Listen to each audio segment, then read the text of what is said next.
Pitch to Pro is the official podcast of Ozark United FC. This will be our platform to tell our story about the club and the special place that we call home, Northwest Arkansas. This is a journey. We want to bring you along for the ride.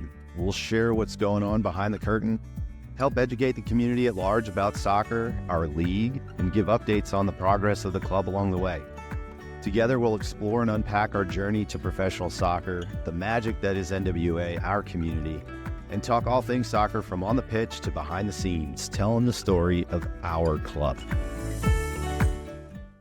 Pitch to Pro podcast is proudly sponsored by podcastvideos.com. Podcastvideos.com is Northwest Arkansas's premier podcast recording studio. Equipped with industry-leading equipment, the recording studio and services save you time, money, and hassle. They are dedicated to helping you create, record, and publish high-quality podcasts for your audience. Be sure to check them out today at podcastvideos.com. Hello, everybody, and welcome back to the Pitch to Pro podcast. I'm your host, Wes Harris, Managing Director of Ozark United FC, Northwest Arkansas's professional soccer club playing in the United Soccer League. Today, I have two guests joining me from the notorious Club América in Mexico City, playing in Liga MX and coming to Northwest Arkansas to play Tigres at the end of March. We'll talk about that in a second at Razorback Stadium. More on that later. Claudia y Quentin, buenas tardes y gracias por acompañarme. Bienvenidos a nuestro programa. Okay, y ahora al inglés. Thank you guys so much for coming. That's about all the Spanish I got in me. Maybe later we can talk if you talk much slower than normal. Thanks for having us. But really excited to have you guys. There's so much cool stuff going on, and I can't wait to dive into it. But before we do that, I want you guys, if you could, just introduce yourselves, your role with Club América. How did you kind of find Club América, get into the game? Let's learn a little bit about you guys. Perfect. No, thank you for having us. It's a really pleasure to be here. I am Claudia Carrion, the corporate director of the women's side in Club América, obviously. I started playing football, or soccer. Football, it's okay. Football, sorry for that. But when I was a little girl with my family, because they always support soccer, and it's been in my veins and in my DNA since I was a little girl. So that's why I'm a graphic designer, nothing to do with soccer, but it's quite funny because I always played football and I love it, and it's is my passion. So that's why when I grew up and I, even though I study graphic design, I was like, I need to go there. I need to do something for football, because football has given me key elements in my life, friends that are like family, and that's why I started looking for opportunities around soccer. And back in 2017, when the league was created, in the women's side, obviously, because the men's has a lot of history. Yeah. But I was like, okay, I need to be a part of it, and I need to bring new opportunities for these new generations, and for they to have the things and the opportunity that I didn't get to. So I started playing with boys, obviously. So. And it was like, okay, we should do something and a big structure for the women's game. And that's why I started sending my CV to every club I knew. And then one of the clubs, Pachuca, called me, and they were willing to make me their team manager. So I started there. I was there for a year and a half. And then I got the big call from Club América and to become the first sporting director in the women's side. Yeah. So it was a big pleasure and a big responsibility as well. Yeah. And I've been in the club for almost 6 years now. Wow. I changed my position and back in September, but it's a lovely club. I'm passionate about it. I have nothing but good and respect and good things for the project, because this is like a dream. When I started young, I didn't knew this was an opportunity for me, and now that I'm here, I know I can open the doors for more women or for more jobs like this in the industry. So I love that. I love that. No, that's a great story, and I love the passion. You can hear it as you speak, so you can tell. And so I think they're very lucky to have you on board and leading the women's program. So, which we will talk more about, I promise. So, of course. Quentin, why don't you introduce yourself? Yeah. So again, thanks for having us. It's always a pleasure to be in Northwest Arkansas. For me, it's like the 5th or 6th time in the last 3 years. So I actually think it's one of the places in the US I've come the most in my entire life, and since I'm in America. So but I really like it. Again, as we were discussing before, it's always very short trips, but always pleasant. So yeah, very happy to be here. So I'm the CMO of Club América. I joined back, actually today is the 12th? 13th already, yeah. So in 4 days, I think it's my 4th anniversary since I joined the club back. Okay. I was at the club for a first period. I entered in September 2015 for almost 4 years. Between those two times at the club, I was at Meta doing sports partnerships in Latin America. Sorry. So yeah, that's my time at the club. I joined football like 16 years ago. I studied political science. It's one of my passions for sure. And then I decided to start working almost by luck. There was a project between my college and a club in Paris called Red Star FC. Yep. English name, but French club. I think it's the third oldest club in France, something like this. Created by Jules Rimet, who is the creator of FIFA, the World Cup, etc. So thinking of this summer here and in the US and Mexico and Canada.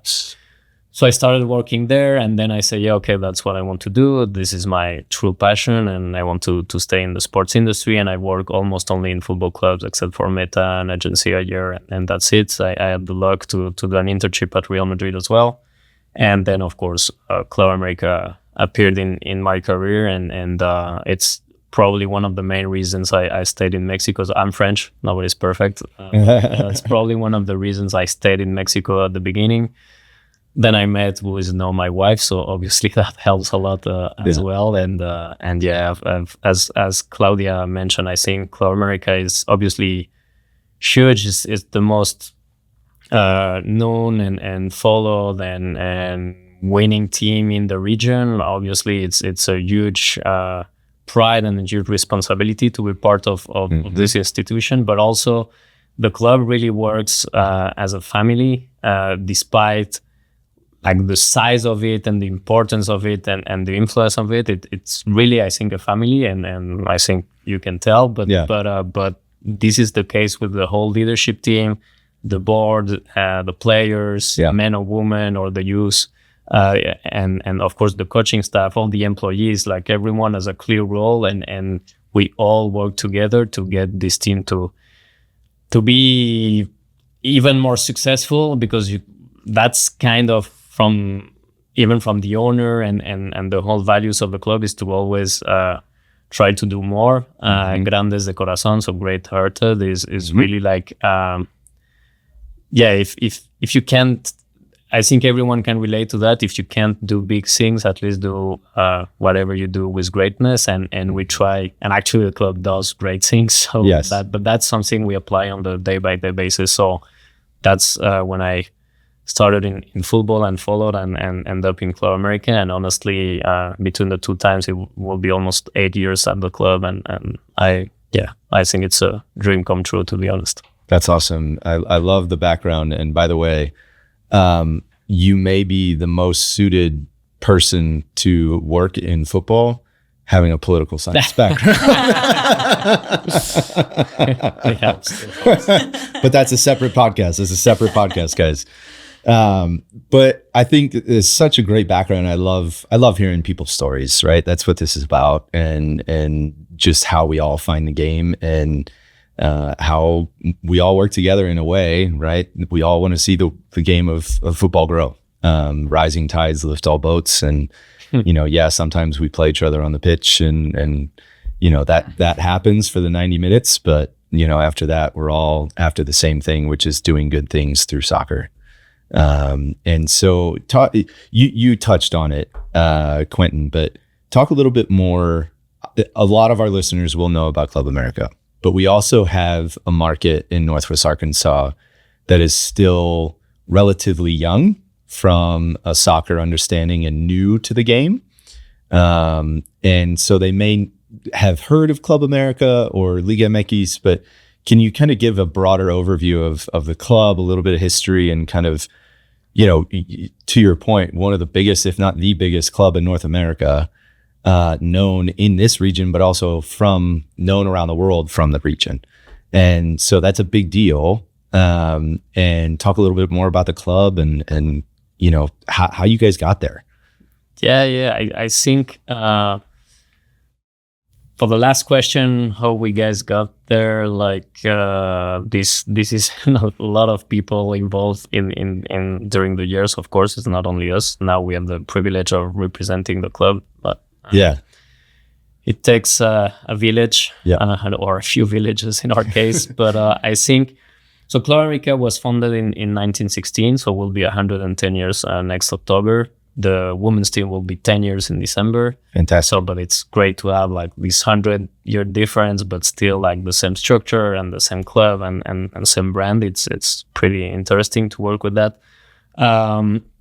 It started winning several trophies, several league titles in the first years. Then not the best decades maybe in terms of sporting success. The team got acquired by Televisa at the time, and the Azcárraga family, and that's when the story totally shifted. To be honest, it became the most winning team, both in Mexico and in CONCACAF, so in the region for international tournaments, and that's a pride we have since then, and that we got. We are the team that has won the most also in the last 10 years. Actually, in both men and women, probably with Tigres. So it's interesting that will be the game actually that we're bringing here. So probably the top teams in Mexico, men and women, coming to play. And the club has 45 million fans.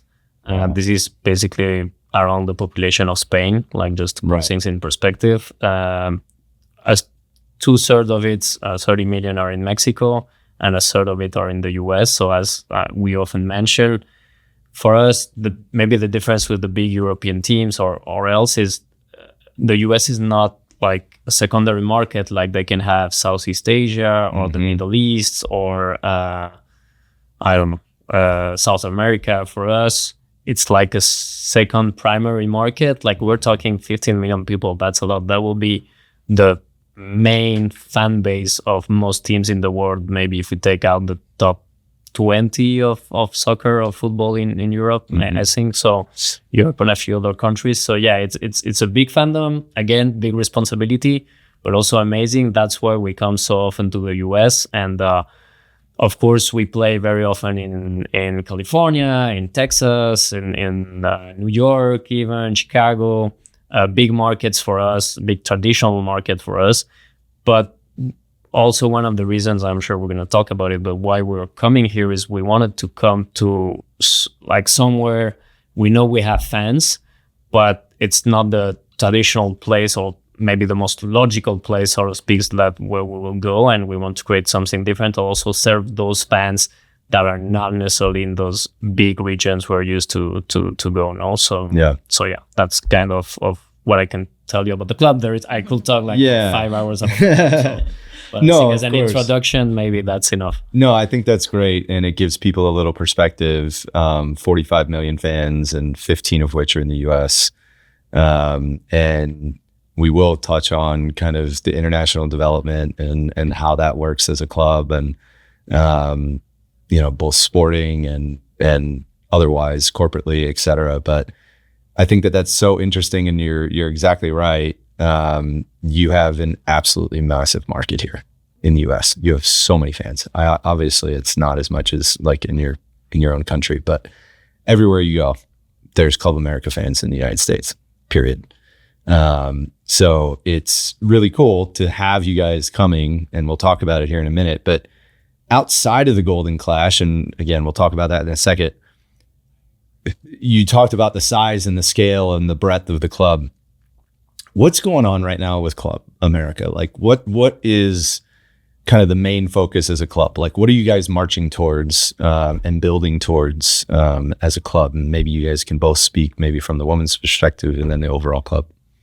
Actually, one of the priority is women's football. So be my guest, Claudia. Yeah, that's great. What is going on with Listen, I love that. América Femenil. Come Yeah, on. I love that, by the way. Really, like Quentin mentioned, we have the support from the owner and everybody involved in the project believes in the project, and I think that's the main idea, and that's why this project is so successful, because everyone believes in it and they truly put their heart on it. And yeah, what we are thinking for the women's football is that different from the men's, that it has more than 100 years of history. We're in a privileged position because women's football, it's around, professional leagues. Yeah. And speaking from professional leagues, around 20 years, more or less. I mean, the Mexican league is now 8 years of age, and we can compete against the big teams in the world. And that's why in América Femenil, we're trying to do our best efforts to put the name of América Femenil in the top teams in the world. Mm-hmm. And we truly believe that we have a good Mexican American players, Mexican players that are the base of the Mexican national team as well. And we have a lot of foreign players. There are World Cup winners with a lot of history in Europe, or American players as well. Yeah. So it's a good combo for us, and we are trying to give América Femenil the name, and we want to be the most winning team in Mexico. Sadly, we are not at the time, but we're working on that, and we're trying to do a big history and base for the years that are coming.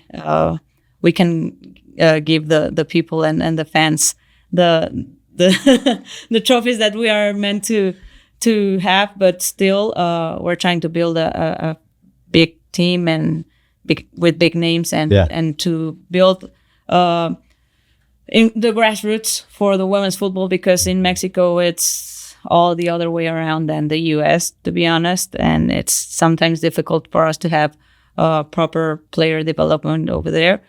But we're working on that, and we're trying to do a proper structure for the women's side, and we're trying to do the whole staircase for the women's, and to develop and to grow with the league, with the team, and become one of the most important teams in the world. I love that. And you're actually, I don't know if you guys know this, but well, you do, because you're working with them and doing a project. But the University of Arkansas, and one of the reasons why, really smart to come here, especially for the women, building the women's program, is the University of Arkansas women's soccer program is top 10 in the country almost every year.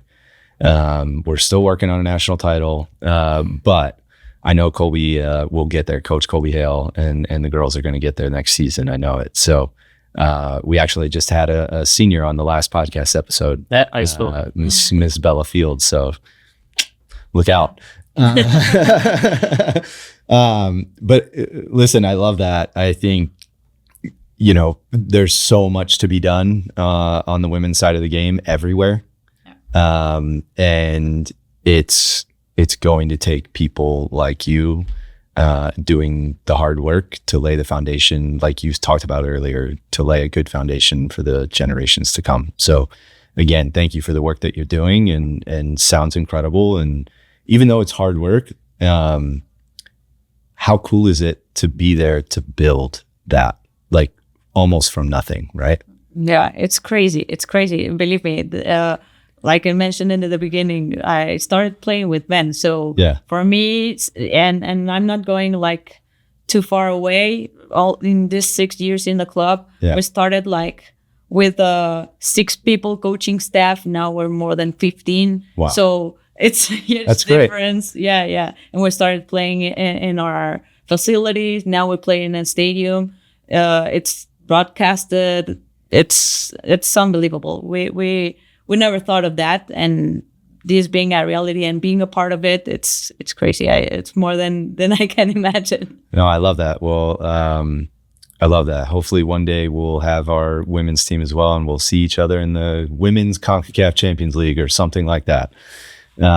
So, there's so much more to go. But anyway, I love that you're right out of the gate. Yeah, women's football, let's go. So in terms of priorities and what are you guys focused on? So what else is going on in Club América right now? Oh yeah, it's not like that's like actually a fact, and also because in December will be the 10 years of the team, that's even more significant probably. And as Clau mentioned, like we get first, as you mentioned, she's amazing and she's been doing a fantastic job to grow the team and yeah, being a supporter of the beautiful game, but not only in speech here in podcast, like actually doing the job, which is not always the case. So I think I'm very happy to be obviously her colleague, but also her friend and being so that's also something that Club América brings us. I love that. It's important. In the end, you work and travel for a lot of time and a lot of hours with the people you work with in sports in general, but in football. And I think having those kind of relationship, and that goes way beyond just a maybe normal coworker relationship. Like, we do a lot together, and as this job is so demanding, it's amazing, but it's very demanding. I think it helps to have a group of support, and we both have that at the club between us, obviously, but with the rest of the team, as I was mentioning. And that's also I want to take advantage of the space to also thank all leadership, the owner, and to push for the women's team and for the projects like the one that bring us here in Ozark, Arkansas. So that's a small parenthesis, but I think women football is definitely one of our top 3 priorities today at the club. As Claudia mentioned, we are in a position to be a powerhouse of women football on and off the field, which is not the case anymore in men's football, because the economics around it have gone so far that being a team in Mexico, you can't compete. Mm-hmm. But in the women's sports, we still can, and we are heavily investing to be able to. So I think that's very something that to take into account. And we received a big team from Europe, probably one of the biggest, if not the biggest. I'm French, I have to say Lyon is the biggest, but absolutely.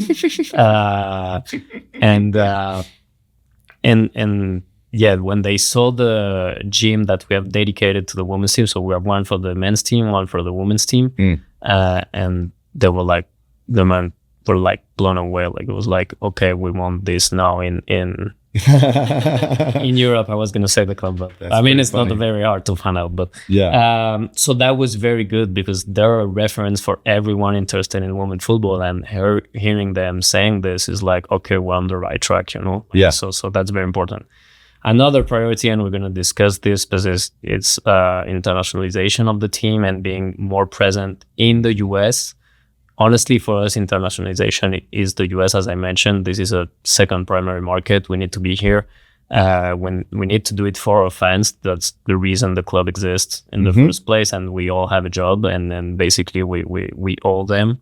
So we try to connect with them all the time. I think that's the second one. And the third one, it's probably how we keep growing in terms of audiences when we know there are challenges around that in terms of the new generation. I'm personally and in my job, I fight hard the idea that the new generations don't consume sports anymore, because it's not true. They actually consume it even more. They just consume it differently, and we need to adapt. And we are in a sport that even from broadcast to the rules, the evolution is very, very, very, very slow. probably we need to evolve more, and we want to definitely, as Club América, be a part of it, and how we do things in the future. You know, even very traditional sport like MLB, like baseball with MLB, evolved in the recent years in terms of rules and broadcastings and everything. So, you know, I think we should get inspired by that, and also understand the role of the athletes now. And like, I think the world has changed, obviously, but we could talk about AI and like a lot of different things. In the end, there are tools and resources and technologies, but they need to be at the service of the game and the fans. I think what has not changed. So they asked me the other day in another podcast, like what do I think is gonna look like in terms of sports marketing in the next, I don't know, 5 years or whatever. And I'm not a big fan of those questions, but to be honest, that everyone answers like AI or whatever. I think this is not important. Like, is how we keep or we maintain or how we bring back the fan in the center of everything. I think that's what the fan and the athlete. And I think those two stakeholders and all this relationship works. That's the most important things in sports marketing. Then the rest is just resources. You have to do it. I think that's spot on, by the way. Thank you. I think, well, and I'm not just saying that. I think I really think people overcomplicate it. Right? At the end of the day, we are entertainment. We are an entertainment product, and we happen to kick a ball on a field in a stadium. Now, the club does so much more than that, right? Through that vehicle. But at the end of the day, your customer is your fan. And if you listen to them, they'll tell you what you want and how they want you to engage with them. 100%. So I think you're right on. Like, you need to make them the core of everything you do. So when we launched our brand that you see, we had a bunch of different listening sessions in the community, thousands of responses and surveys and everything, and just mountains of data that we had to sift through, and then brought in, you know, a ton of focus groups. I mean, you do this all the time. I guarantee it. He knows the process. I'm telling him stuff that he's like, yeah, I know. No, but it's very important for you to do it. And I think that's actually a very cool, sorry, I cut you, but I think it's a very cool lesson that you're giving is, I think in general in life, but especially in sports, because again, I have the privilege to work at Red Star FC when they were in third division. Now they just won yesterday. So now they're fighting to get back to how it was today, actually, I think, because it's in France. But they're fighting to get back to first division, and they're close by. They're in positions to fight for it for the rest of the season. I was at Real Madrid. I don't think I have to explain the size of Real Madrid. You don't. And now Club América, which is, this is going to piss off a lot of people, but basically Real Madrid of the Western Hemisphere. Yeah. And there are different sizes, but then the objectives, the goals, even the issues, they're similar, and the tactics to tackle those are the same, whatever the size. Obviously, the resource changes, and the maybe the sports objective is different, and the revenue objective is different. But you have sports objectives, you have revenue objectives. I think the let's say the frame around it is the same. So yeah, the fact that at your size and new club, and trying to grow and keep growing, the fact that you use things that we do use, I think it's the best proof for you that you're on the right track. Not that you need it, but I think it's interesting. No, it's validating. It's interesting, exactly, that to see, like, when we talk to, I don't know, Manchester City or Real Madrid or even in other sports like NFL teams or NBA teams, like showing that they're doing stuff that we are doing, and sometimes we can help each other on some topics. Or in the NWSL, I don't know, with Washington Spirit, for example, like you say, okay, we are on the right track, and I think it's good, as you mentioned earlier, for the industry that we are all doing this together, and the industry and the sports is growing, and that will be better for fans. Again, we're rivals on the field. Whatever happens on the field, we're not rival. I'm not going to convince a supporter from another team in Mexico, not to name them, to become a Club América fan. That is not going to happen. Yeah. It's very rare for it to happen. And it's not even my goal. What I want is the industry, and what we want and what we work for is the industry, the sports, the fandom to be bigger for everyone involved. And then we all have our piece of it. Exactly. Grow the pie. You don't have to worry about your piece of it. That will come. Grow the pie. 100%. Right. So, so refreshing, by the way.